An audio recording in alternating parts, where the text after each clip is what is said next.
Come, you must have gathered by now that Tataru is given to exaggeration. As you can see, I am quite well. Ul'dah, on the other hand, is not. This riot was anything but an isolated incident.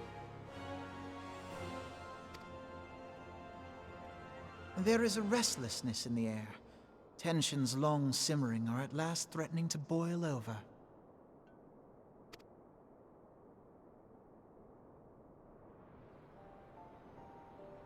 Ul'dah is a nation infamous for the great disparity between the wealthy and the poor. The majority of the populace accepts this state of affairs because they believe that every man bears responsibility. To an Ul'dah, money is the foremost, and some would say the only measure of a man's worth. Small wonder that the wealthiest wield the greatest influence. So where do the refugees fit into this social hierarchy? What place is there for those who fled Alamigo and the destruction of the Calamity? Plainly, there is none. They have no wealth, no power, and no worth. To the Ul'dah way of thinking, they may as well not exist.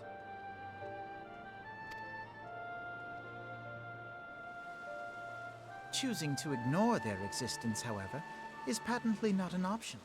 General Reborn and the Sultana understand this, which is why they ordered the Immortal Flames to provide the refugees aid and succor. Yet none would dispute that the expenses incurred by this policy grow by the day, with no end in sight.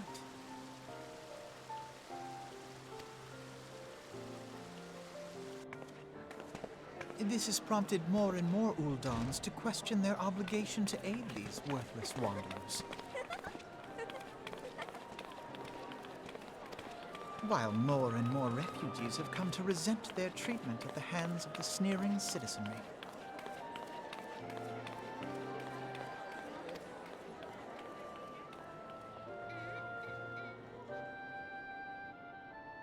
The manner of Lord Lolorito's refusal to grant the Dolmens asylum bespoke a disdain for all refugees, an attitude shared by the rest of the monetarists. And you may be sure they make no effort to conceal their opinions.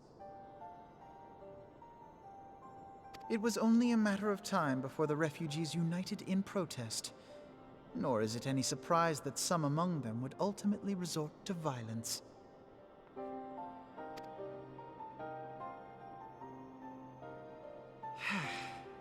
That the Immortal Flames should choose this of all occasions to engage in joint training exercises with the other Grand Companies. By the time they return, the situation may well have deteriorated beyond mending.